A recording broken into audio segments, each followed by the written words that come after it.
If you are not for yourself, then who will be? If you are not for others, then what are you? And if not now, when? And that's something that runs through my mind regularly of I need to take care of myself because that's the only way I can continue to serve. If I'm not serving, then what am I doing here? And if not now, when? Well, we're going to dive into the show right now, team. We're not going to do all the introductions and all that regular stuff. We're just going to dive in and go with the flow. I'm here with Mr. Philip Folsom today of the Wolf Tribe, and he's going to add some more color and context to that. So, Philip, welcome to the show, and let's just have a conversation, my friend. Yeah, man. So, but hold on, we need some visuals. Okay. Look at that handsome stallion. So. Dude, he's ripped. By the way, I'm looking at a man that you don't want to meet in a dark alley. A man who's a Marine, who's a kind of a kick-ass person. So just watch out. Dude, I wish I was a Marine. We all do. I was in the Army. Well, then note the detail that with the way we were introduced. Hector was wrong, even though I love Hector. I know. Listen, we all wish we were Marines. Is why we make fun of them. So to all my crayon-eating jarhead friends out there, it's all just bitterness. That's all. That's it. Oh, I love the positive slight. Excellent. And the difference, and the reason why everyone admires the Marines is their ethos, and got that right. They're one of the few organizations that is still functioning today that has a legitimate initiation or rite of passage into a different operating system, which is one of the reasons why, if you ask me, I was in the Army, and when you ask a Marine, they are a Marine. So it's a really important distinction of an initiation is a transition across a threshold into a new identity. And so that's the story with the Marines. And you would want me in an alley if I'm on your team, which is really what Tribe is about. It is, building aligned, cohesive networks, affiliations with other men. And that was kind of the we were both just looking at that video, which was a video from Sacred Sons, which is another really incredibly vital, powerful men's group that is in a direct lineage with the original men's work of the 80s with Robert Bly, Dr. Moore, Gillette, King Warrior, Magician Lover, Iron John. And that men's group was focused on the exploration of some older, more battle-tested methodology and lifestyle, which was, in that case, kind of North American-based. There was a lot of drumming and sage and vision quests and sweat lodges and that type of journey. But we didn't have the integration skill set to be able to move the knowledge into our families and into our workplaces and society in general. So it collapsed. It collapsed, and it really collapsed because it didn't touch the traditional masculine strongholds of plumbers, firemen, veterans. These are the big masculine pillars of society that built it, maintained it, and supported it. And so a lot of the men in the 80s were rejected from that traditionally masculine world. And so they tried to create another version, and it didn't work because it was not able to reintegrate that knowledge back into the traditional world. And so Sacred Sons is doing a much better job at that, even though, they're still very focused on alternative kind of indigenous cultures. They're still drumming. They're still, wearing clothes that, would be somewhat escapist, and I kind of busted their balls on, they wore ponchos and stuff, but they also have fighting. They fight on those retreats. They put on boxing gloves. So it's all coming into clarity for me now, because I have a friend who went to a retreat recently, and one of the exercises they did not know was going to happen is there's 40 men together, and they put him in they put gloves on, and they had him fight in a boxing ring. And awesome. And now all of a sudden you're dealing with an authentic, legitimate masculine expression of healthy conflict. So it means you're able to express yourself in a safe environment.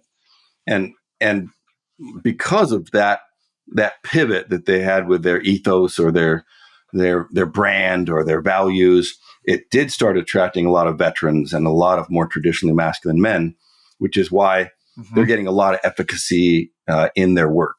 And it's super exciting to see a bunch of young men who are doing a way better job than I did when I was their age. Mm. Yes. Well, so you say the integration skill set to move it into the family or to move it. Can you talk a little bit about that? What does that mean, Philip, the integration skill set?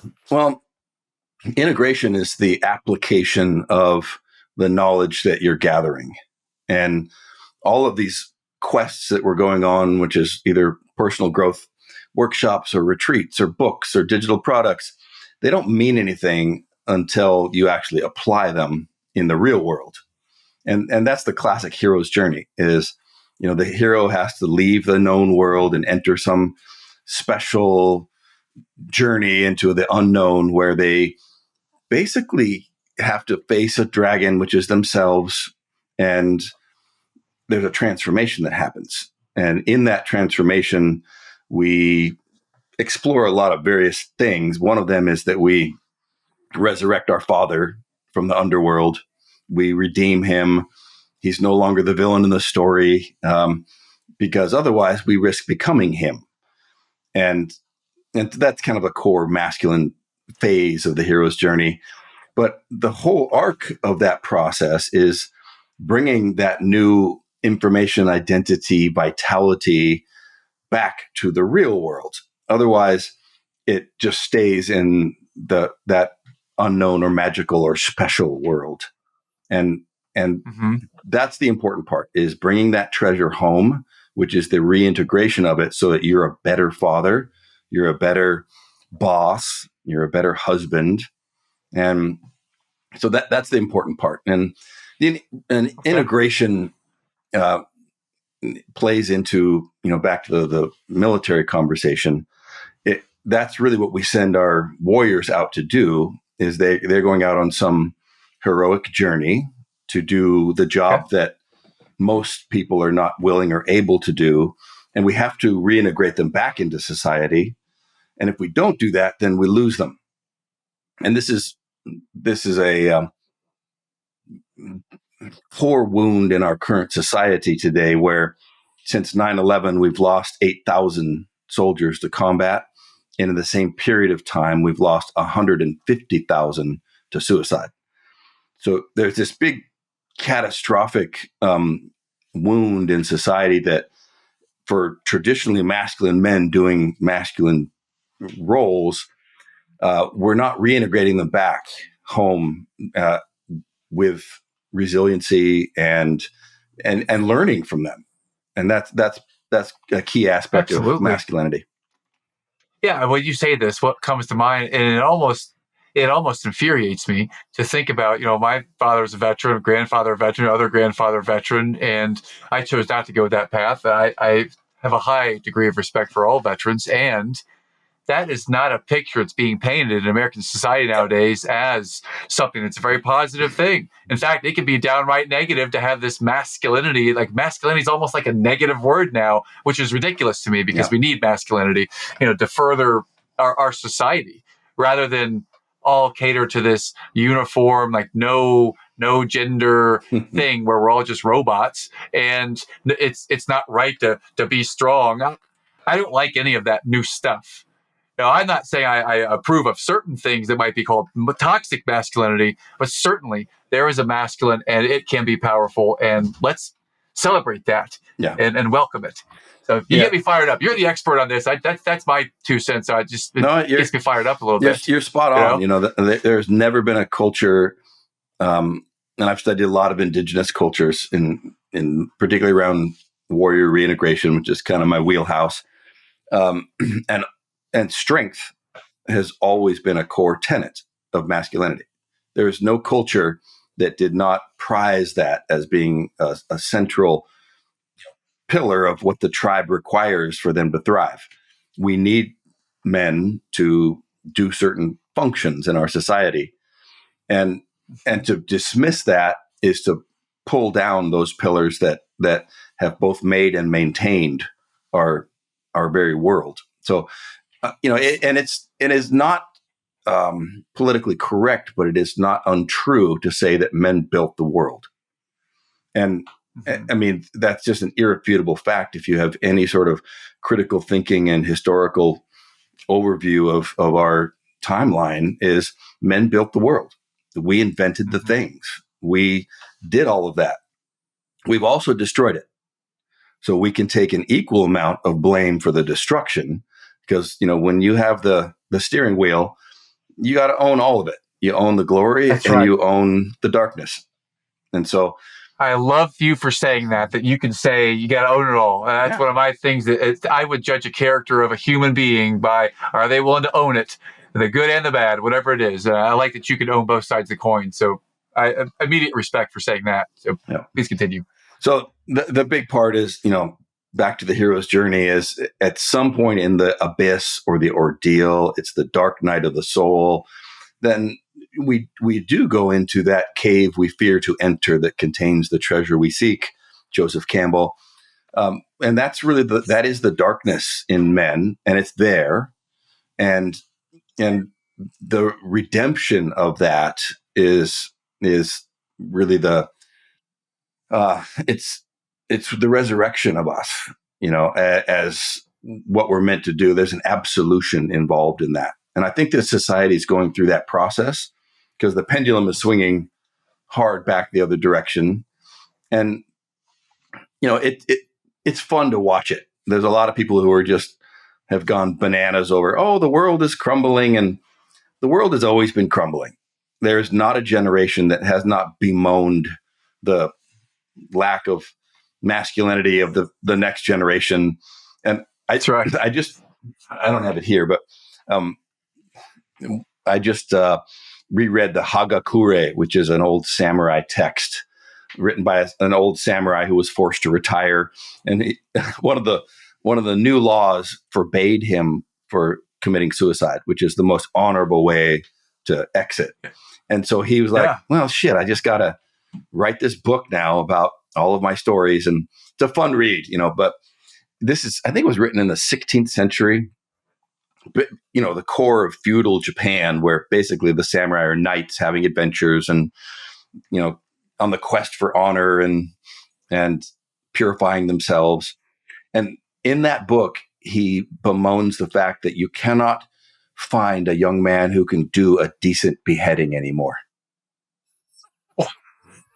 And I was like, okay, wow. So, every generation is like, these kids these days, they're so weak and blah, blah, blah, So it's even the sky is falling of global warming and pandemics.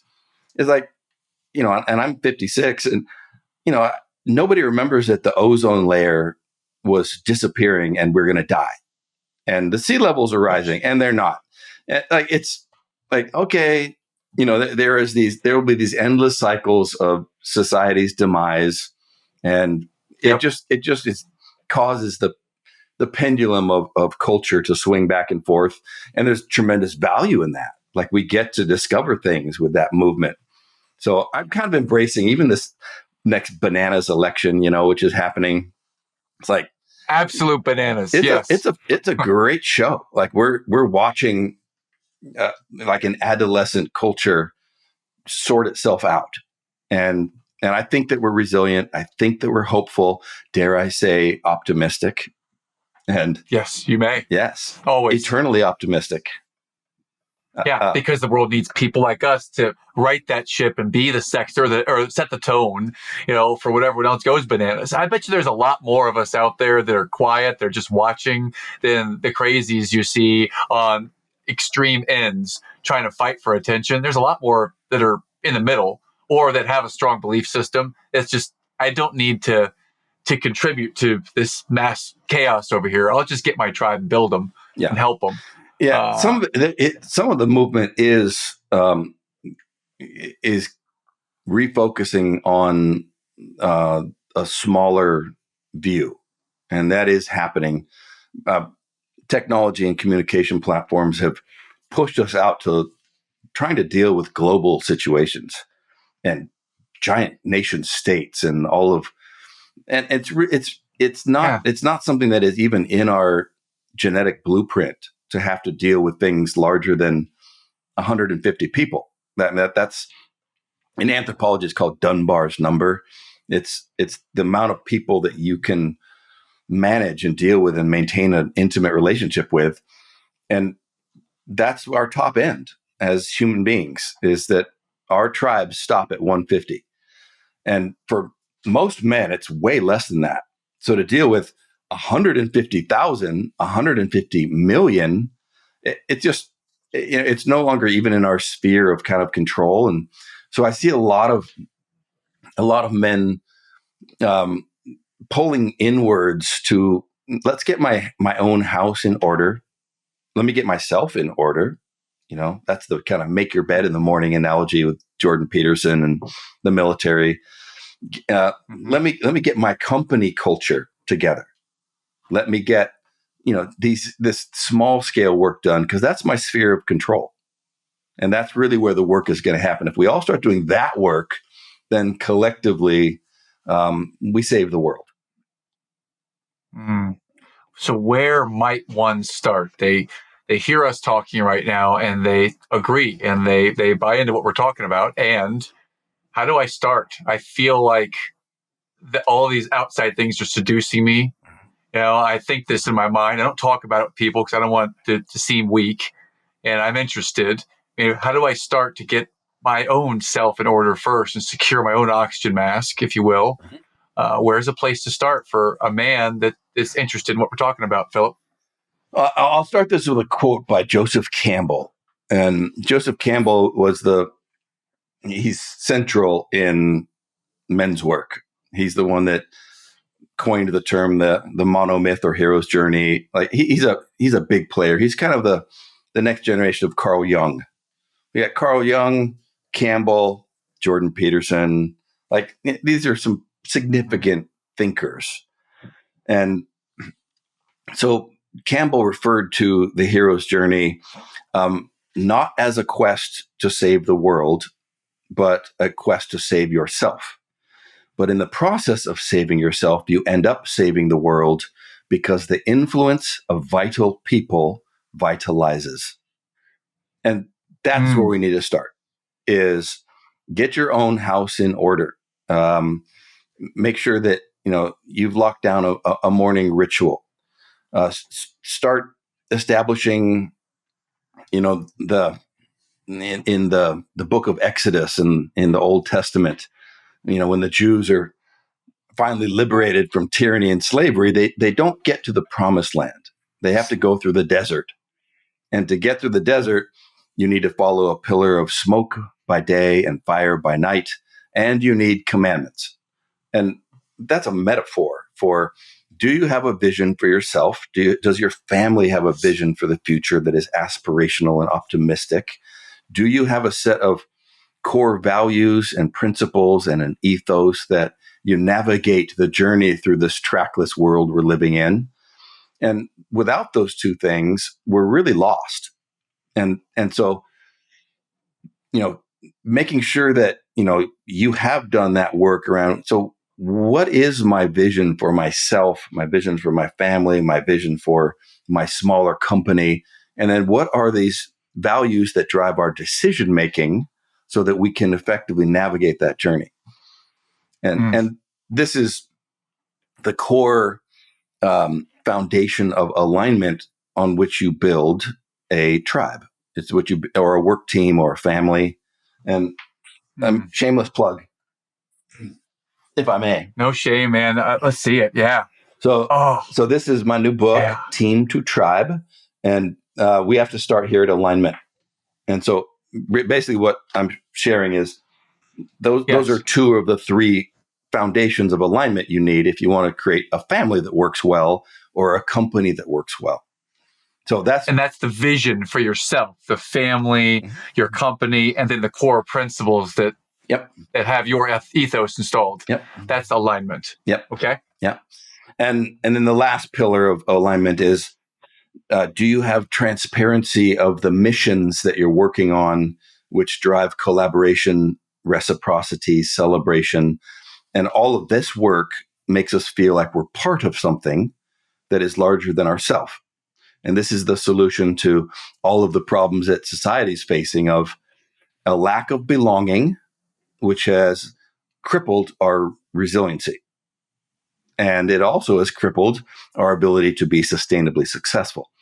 And in a nutshell, that sense of belonging is a kinship system. It means that I have a deep sense of affiliation and belonging to something that is larger than myself. Very hard to do with organizations larger than 150 people, because now you're no longer in what we're designed to be, which is tribe, and you're dealing with nation. So America is the great experiment in, can we pull together large groups of people under this aspirational shared umbrella of our Constitution? And that needs to be continually taught and reaffirmed and reestablished and recommitted to, and it's not happening these days. So we're seeing this fragmentation of people into very tribal organizations and infighting, and so the reclamation of kinship is really what has always saved us and always will. Okay. The reclamation of kinship. And can you show us your book again, Philip? Because I can. It's a beautiful cover, first of all. Thank you, man. I'd love to see so kinship is the reclamation of kinship. Yep. I mean, I'd love to just keep talking about this because this is fascinating to me, because I've read the books, I have them on my shelf, ones you're talking about, and I completely align with everything you're sharing. And I know a lot of our audience will. So please, can you go to the second part here of the kinship? Kinship is the driver of resiliency. It means that we belong to things which make us anti-fragile. And back to that brief suicide conversation with men, you don't see anxiety, depression, addiction, suicide when men are embedded in their tribe. You don't see it. We are almost endlessly resilient, whether it be on a sports team, in a fraternity, in your battle buddies, all the suicides, all the divorce, the disablement, the adverse resiliency drivers. It all happens when we come home and we're basically let loose into this lone wolf pride-based culture of individuals. And human beings are not built to be alone. When human beings feel like we're isolated, it triggers what's known as a death response in our amygdala. It's the reason why shame is so painful for men, is that shame is not just somebody making fun of you. Shame is an excommunication. And that's a death sentence. Okay. It's a death sentence. So when a little kid is made fun of because of his funny shoes, well, he's no longer part of the tribe. And in his deep reptile brain, he's going to die. And so he will do everything he can to not have that event happen again. So he will never wear the shoes again. And so shame is a evolutionary system for managing the behavior of the tribe. And it's the dark side of the coin that contains accountability. If you and I are on the same tribe and you say, hey, you wore the wrong shoes on the football field, and we're not going to score points because you didn't wear your cleats today. I'm not ashamed of this, because now I am you and you are me, because we're doing something that is collective. That's kinship. Yes. So yeah, okay. So if you and I are on the same team and you did not wear the cleats and we're playing rugby, then I am going to call you out on it. And, and I'm not trying to shame you. I'm trying to hold you accountable. Yeah. And because we have the trust, I believe we can have a hard conversation or a direct conversation. Yeah, that's what we do in our tribe together. And that's the third level up. because we're part of a kinship system. And now the feedback you're giving me is no longer shame-based, it's accountability-based. So the third level of the tribe triangle is healthy conflict. It means I can now deal with failure. I can deal with making a bad decision. I can deal with the hard conversations around accountability. Okay. And this is where all the competitiveness, the growth, the development, all the good stuff happens in families and work teams. And the challenge here, why, to use the word toxic masculinity, is that men are jumping straight to conflict without building alignment and kinship first. So parents, dads, bosses, managers, your playbook, your roadmap is build alignment first. That makes people feel like they belong, and it installs a kinship system. And then you get to start dealing with all the tough love of healthy conflict. But if you don't have those first two levels, it's interpreted as shame and dysfunction and toxicity. That is a very important distinction that you make for our audience, because as someone who coaches a lot of teams and you coach people, lead people as well, I've made the mistake before, because I'm comfortable with myself. I've made the mistake before of going and pushing people in a place where I initiate the healthy conflict without building alignment in the kinship first. Yep. And many times that leads to people leaving the company, or people just not being able to handle it. And thank you for making that distinction. So before we can get to that healthy conflict as leaders, we have to build the alignment. We have to have that kinship before we get there, or less we risk losing it and making it a shame-based thing rather than we're aligned and have kinship first. And I work. My job is I'm a corporate culture consultant. So I work with Red Bull and Disney and SpaceX and big companies, and so heads of departments on our needs assessment conversation will say, "Well, we're building a culture of innovation and autonomous leadership and all these things." And I'm like, "Okay, so you're prepared to fail?" They're like, "No, we don't want to fail. We just want innovation." I'm like, "Well, that's the problem, is that any of these competitive big drivers of success, they inherently involve friction, conflict, failure. That's part of the game. Like, you don't get to start playing offense until you've established your foundation. At that point, you're just playing defense." So generally, first order of business is we start talking about, so what is your purpose statement? What is your vision statement for your company? Why do you exist? And most of the time, I will have these leaders of organizations say, "Well, yeah, it's on the website." I'm like, "So you don't know it, and neither do your people." And then the follow-up question is, "So what are your organizational values that drive decision making with your people?" And they go, "Well, that's on the website too." So your people don't know it. It's not being modeled, and therefore you haven't built that foundation of alignment. So that's the first order of business, is revisit that. Mm-hmm. I love that. And I'm thinking back to a number of conversations I have where I get in there. I'm not trying to catch them. I'm just trying to understand. And I come to that. It's like a circular conversation. I come to that all the time. It's like, what are your values? And and you've done this enough. They're on the wall. I don't even know them. Yeah. And I'm not judging about it. I'd like to explore those and know what they mean and how you're tracking and measuring that. So I feel like we're talking shop now. I kind of like it. Yeah, it's cool. I love it. Yeah.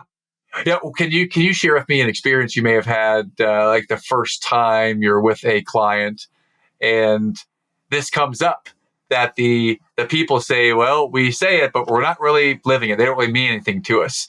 It's what the majority. happens then? It's the majority. Yeah. Oh, yeah. And yes. If they don't know it, their people don't know it, and it's irrelevant.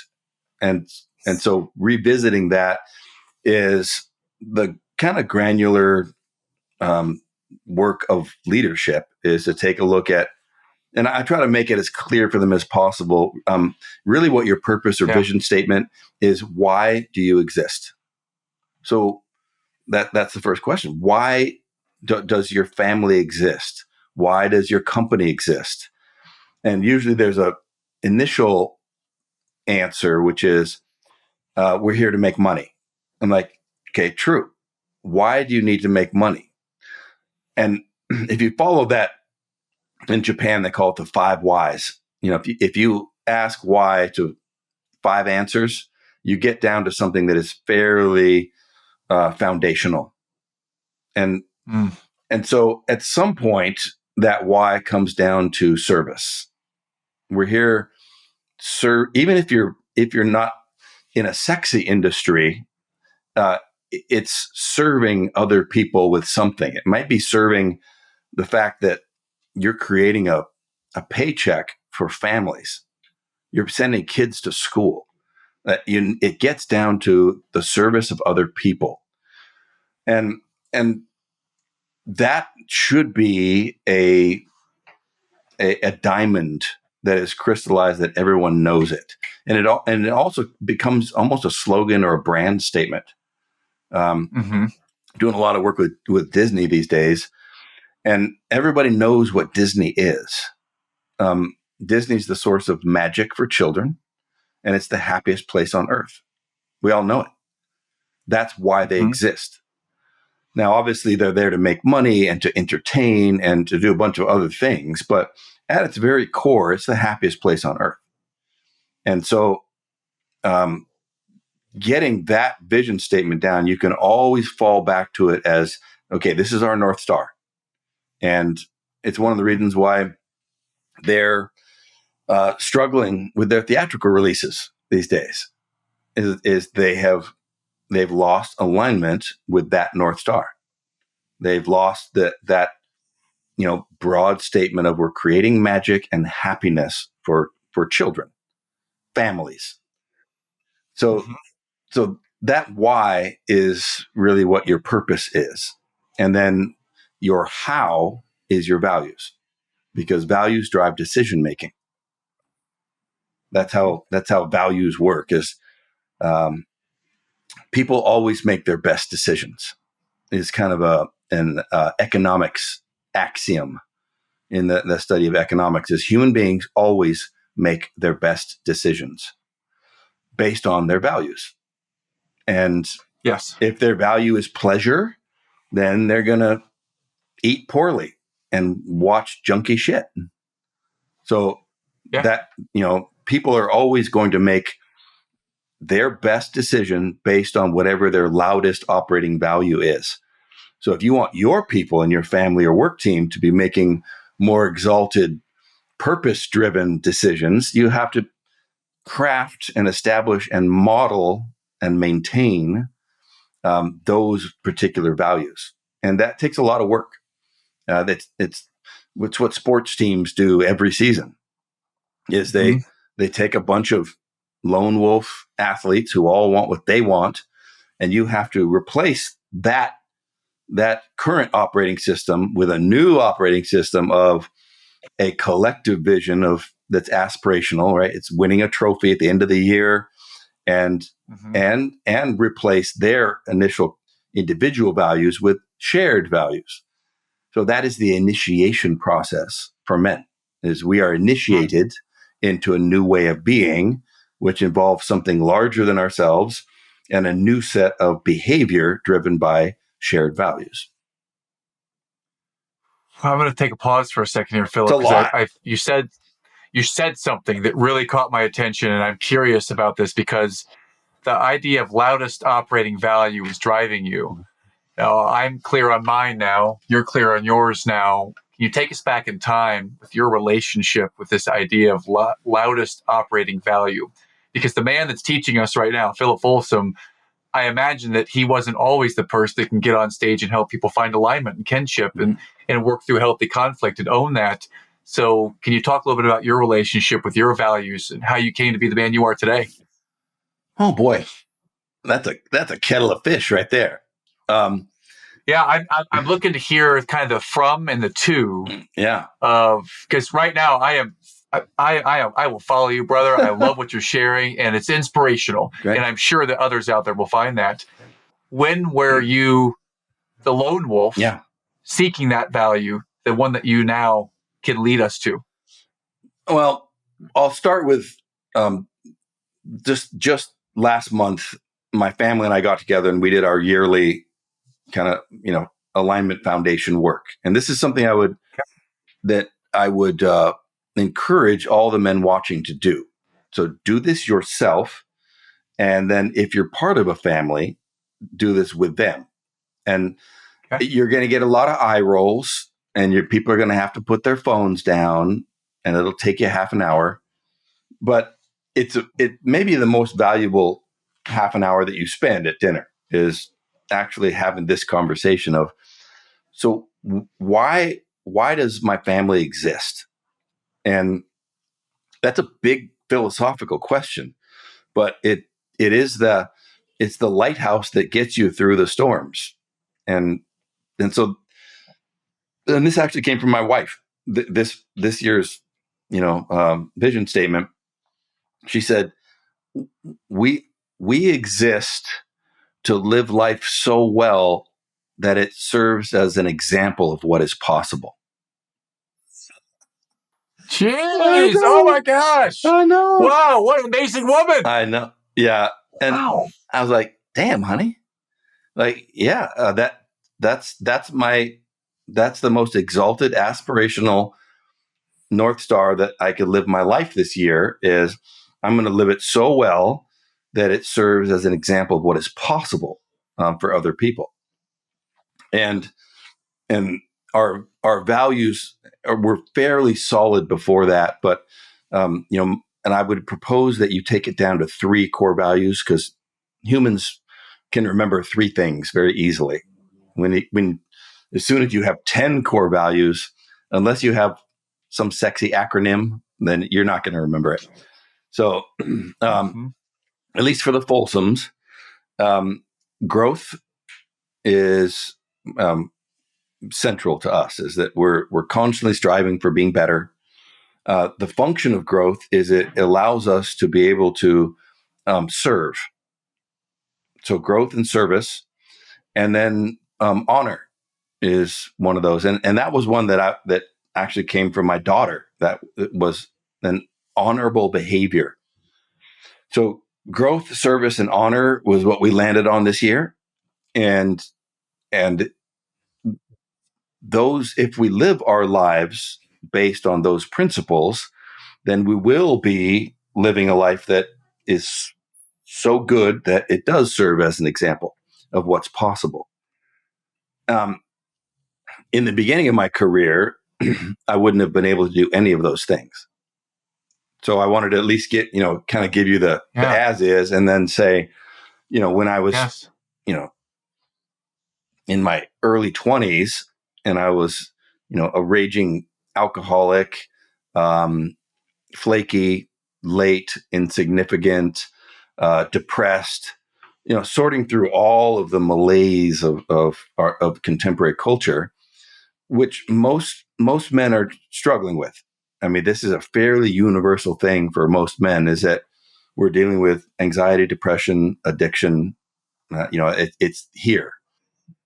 And so my big question was, this doesn't seem like it's a sustainable way of life. That this is our society. Is it? This is the quality of life that we're living. That most people out there in the world they're fat, they're depressed, they're addicted, they're distracted, they're purposeless. It's like, is that our birthright of humanity? And that's what kind of led me into the anthropological journey of, is this the baseline of the human condition? And the truth is, it's simply not. In anthropology, there's a almost universally shared anecdote that when you interact with an indigenous culture, you hear them before you see them, which and they're laughing and singing. That's the baseline of humanity. Joy. There's almost no diabetes. There's no obesity. There's no anxiety. They're not depressed. Suicide is unheard of. You have to actually explain what the word is, because suicide is so anti-human that it doesn't even make sense. So we have gone off track societally. And that was really what most of my career is exploring, like, well, when did that happen? How did it happen? And how do we recalibrate, which is what led me to kind of that big core principle of that book, which is reclaiming kinship. Reclaiming our kinship is the solution to all of these challenges, these problems. Wow. Well, first of all, I just got a comment. I love your daughter already. She came up with honor, and we Folsoms are going to show honorable behavior. I love that, and I'm going to tell my daughters about it tonight. Well, how old is your daughter, by the way? 17. 17 coming up with that. That's, I mean, you may not hear this often outside the family. Maybe you do. I'm going to say that's some good parenting. Something happened there. And I'm totally going to give all the credit to your wife. Well, some of the credit to your wife, and also to you, Phil. This is great to hear that you're sitting down as a family and coming up and sharing that ethos, those core values, and figuring those out to be aligned first here at home. So practicing what you preach, brother. Yeah. Love it. Yeah. It's work. And when, getting to the very top of that triangle, which is sustainable thriving or success, it entails recommitment, constant recommitment. Every once in a while, we get lucky in our life and we get a run at the championship or we have some success. Almost never are there repeats, right? And if in a three-peat in sports is so rare that we have a special word called dynasty. It's very hard to maintain that level of edge and sustainable success because people aren't willing to go back to the beginning and chop wood and carry water. That's the work. You got to, and it's not sexy. I'm going to sit down and I'm going to talk about our vision for the future and talk about our values. There's not a lot of sexiness in there. And people roll their eyes and it's nutrition. It's taking a vitamin. Oh, yes. I love it. And when you say this to me, I find it super sexy. I find it super nutrient rich. I love this idea of sitting down and doing the work, right? Because it is what you say. It's if you want these things, you've got to do the work. And those who do the work, I feel, are those. And maybe my perfectionist is coming out. Maybe the control person's coming out a little bit. Those are the people that should be in charge. And right now, those who are able to conjure the most fear and maybe haven't done the work are the ones that are the loudest and leading the charge. And I think social media might be challenging all of us on that. So fear is, we have us. Fear is louder. It always is. Yeah. Fear is louder, and that's just a cognitive preset that, we have the smell of cat and then we have the smell of cheese. And the smell of cat is louder than the smell of cheese.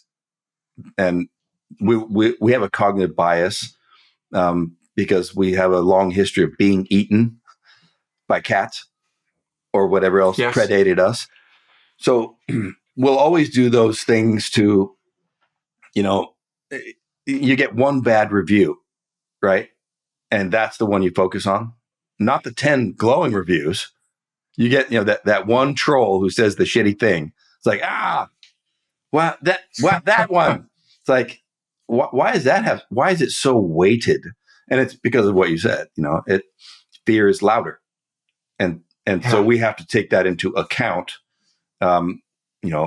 Eternal optimist is that we got to put 10 loads of cheese and love and aspiration. And that's the job of a leader. And Napoleon said, that a leader is a dealer in hope. That's what we do. We shovel hope. That's right. And we not only shovel it, we actually live it. We're not just pitching something. We're not just pitching an empty cargo net here. We actually do the things that we say we're going to do. We model through it. Yep. And you have been doing that our entire conversation. You do it at home with your family.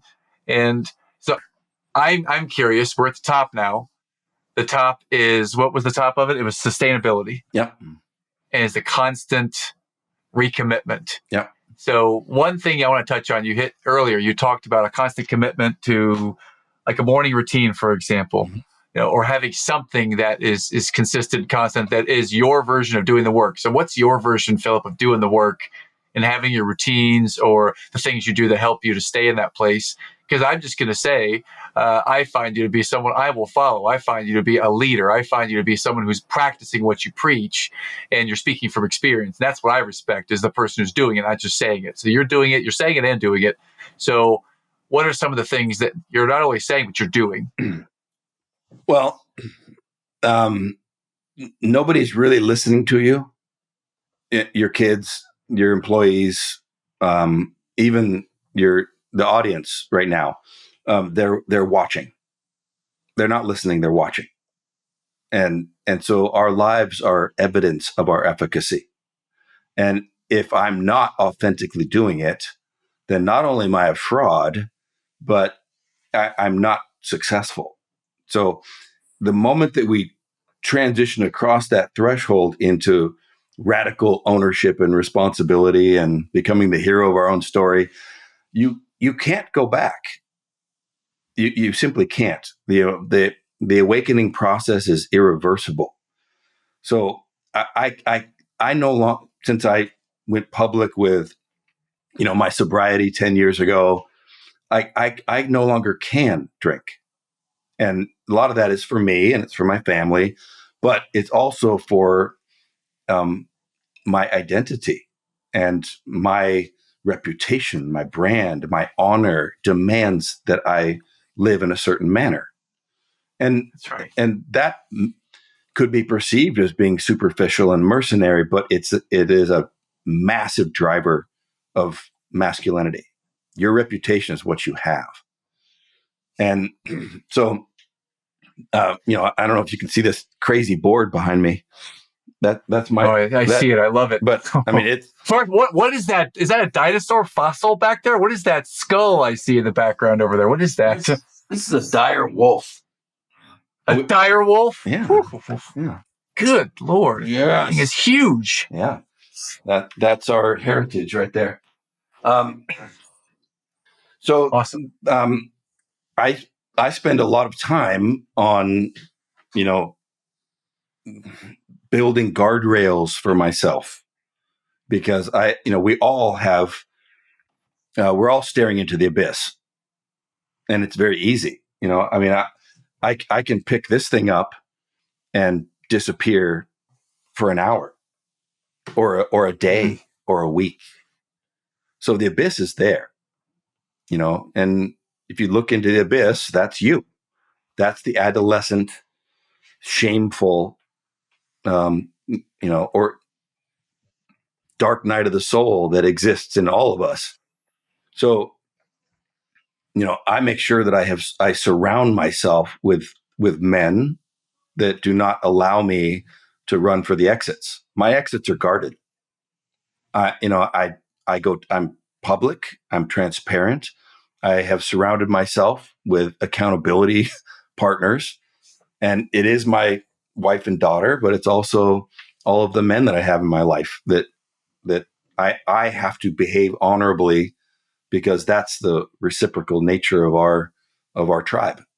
And without that, the men who are attempting to live an optimized life as a lone wolf, you will never be successful.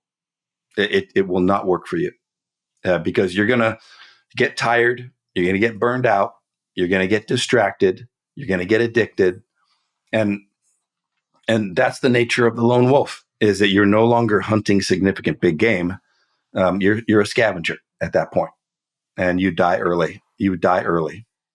Man, I would have fought you on that in my 20s on this concept. In my early 30s, I was starting to make the transformation. And when that tragedy, my dad dying, and then a couple of key conversations where I was called out of my stuff by people who were strong and focused and living to those at that ethos. I've made that transfer. It's interesting to me. I think you said earlier you're 56 and I'm 46. And recently, in the last 8 months, I've also committed to a life of alcohol-free, and doing all of this inner work in the last 8 to 9 years has been transformational. Yeah. Right. It's just, I'm so grateful for it. But those guardrails, can you talk? Keep going on about these guardrails, because this is super important. These accountability measures of your friends. I have 2 lists on this board that are living lists. I update them regularly, and one of them is my commandments, and these are the things that the principles that I attempt to live my life by, and I'm again rarely successful, but those are, and the one I just added probably a couple weeks ago on the bottom is I don't eat, watch, or do anything that makes me feel worse afterwards. Please repeat. I don't eat, watch, or do anything that makes me feel worse afterwards. Please expand on that. What are some examples of eat, watch, or do that may be in this realm now? It's connected to short-term gratification. It's connected to pleasure a lot of the time.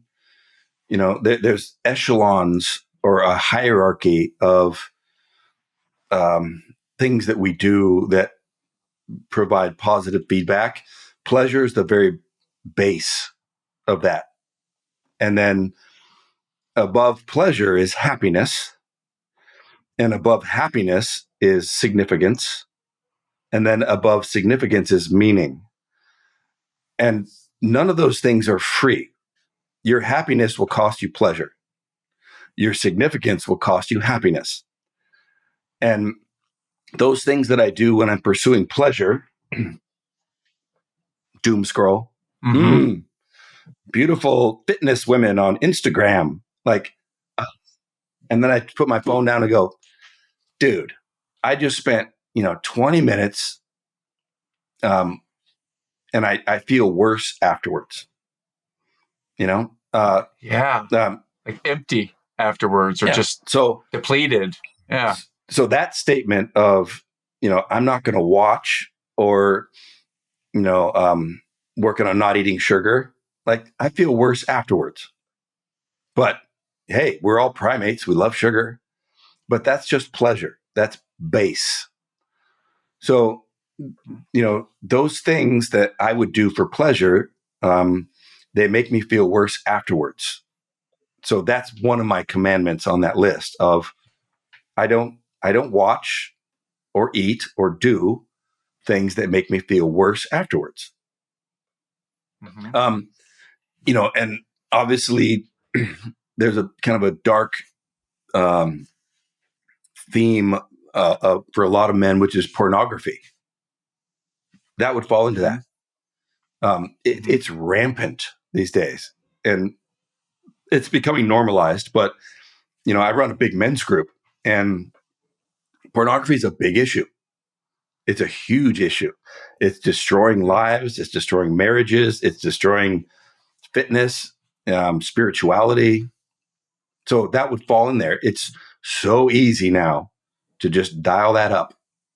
Junk food.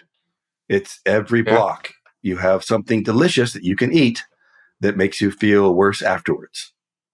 So we're surrounded by distractions.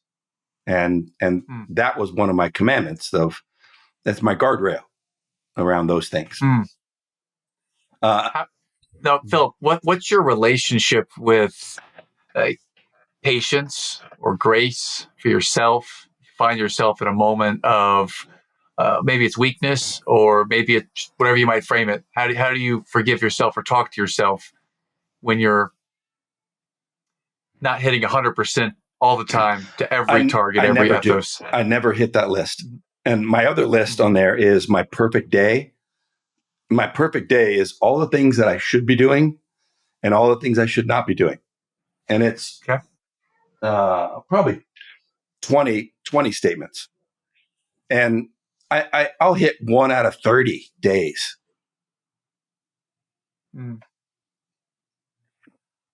I'm wondering, because I see some books back there and you're speaking a language, I'm wondering if you're talking about the perfect day formula, the Craig Ballantyne book. No. If that's back there somewhere, because I've also written down my own manifesto with some lists like this.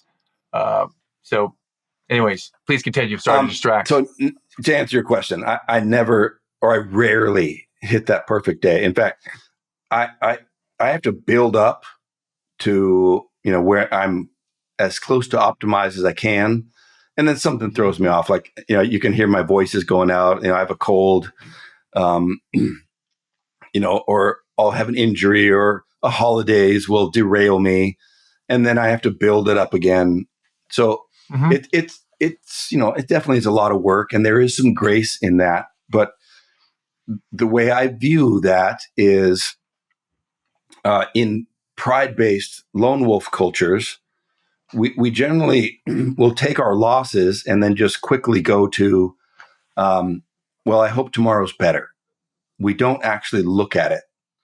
And in honor-based cultures, sports, military, high-performing corporate teams, families, you debrief. You have after action reports. You have a hot wash. You actually talk about it and go, okay, so when did I go off the rails? What were the dynamics involved, the situation? What was my psychology? What did I not do? Why was I not prepared? And so, that's as self-loving as I can get, is to actually care about my future more than my feelings. That's the deepest form of self-love for me. And this is me as a man who has growth, service, and honor as my values. Now, if you don't share those values, then this may not be the lifestyle for you. And there's a lot of men who are choosing a different path. And if you're doing that intentionally, God bless you. But for men who are more aligned towards my journey, you do have to take some honest self-reflection of where you're missing your marks. And I've gotten to the point where I'm looking at the things in my life that I have to moderate. Those are just bad habits that I have not yet addressed. And again, I don't put that on any other man. That's for Philip Folsom. The things that I have to moderate are bad habits that I have not yet killed. Ooh, yeah. I love it deep. And again, that is a creed that is not shared by a lot of contemporary masculinity. Philip, I could just listen to you and talk with you forever. And we are reaching near the end of our hour here, and I'd like to just come back to you for a minute. And there are a couple of questions I want to ask to wrap things up officially. I'd first like to ask, how do we find out more about you? Where do we go to learn from you, to be with you? Like, where's the spot? All right. My men's group is called k4men.com. That's the website. Okay. And it's a big international men's group, and we have retreats, and we run a big rite of passage online program, and we meet every week. My website for my corporate work is mywolftribe.com. Yes, and I have been there, and it is awesome. I mean, everyone, you got to check out this website. It's pretty fantastic. And then Philip Folsom, I'm on LinkedIn and Instagram and Facebook. And okay, fantastic, my friend. Yeah. Okay, so man, I feel that there has to be a part 2 because there's so much more I want to ask you, and I hate to cut it off right where I feel like we're not even in the middle yet, man. This is such a cool experience just to be with someone who is a brother from another mother. So I wonder if I may ask you 3 last questions in the lightning round to kind of wrap things up here, Philip. If there was 1 or 2 books that have inspired you that you'd recommend to other people, what might 1 or 2 books be? For the men, read Iron John. Iron John by Robert Bly. The Power of Myth by Joseph Campbell. King, Warrior, Magician, Lover by Dr. Moore and Dr. Gillette. Put those at the very center of men's work, and they'll change your life. Oh, fantastic. I would also add Team to Tribe. Team to Tribe by Philip Folsom himself, 1L. Team to Tribe. And even the front cover, if the front cover, after listening to this discussion or seeing it on YouTube, doesn't inspire you, I don't know what will, because this is a crystal clear blueprint on how to achieve everything we've discussed today and live in this place where you have the ethos and you're committed to it. And as Jocko says, discipline equals freedom. You develop your boundaries, you develop your discipline.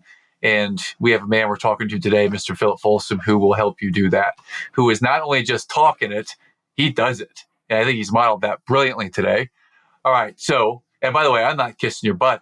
I believe in you. I love everything you said. Thank you, brother. You know, and if I didn't, I wouldn't say anything. All right. It might be a different conversation. It might be a shame-based conversation on accident because we didn't get the foundation first. Yeah. Right. So I'm glad I could talk to someone openly and directly. Okay. Back to the script. 2 more questions. One of them is, if you're a music man, what type of music might inspire you or fill your bucket? If it's a song, an artist, or some genre, what is that for you? Oh, boy. That's a good one. I've been listening to a lot of David Gray these days. I like him a lot. He's a poet. And so that's kind of been on my playlist a lot these days. I also like old Peter Gabriel a lot. Been listening to that quite a bit. Yeah. Yeah, man. I love a little Sledgehammer. Awesome.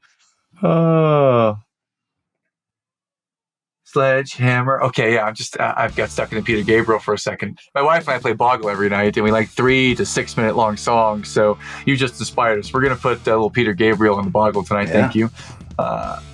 So, Philip, last question for you be this. Our name of our show is the Eternal Optimist Podcast. And when you hear the words Eternal Optimist, what might that mean to you? Oh, well, I already shared the Napoleon quote about a leader as a dealer in hope. But I think a nice crystallization of hope is an ancient blessing from Rabbi Hillel, the elder from 2,500 years ago. And he said, if you are not for yourself, then who will be? If you are not for others, then what are you? And if not now, when? And that's something that runs through my mind regularly of I need to take care of myself because that's the only way I can continue to serve. If I'm not serving, then what am I doing here on the planet? And if not now, when? And that's how I live my life in an eternally optimistic way.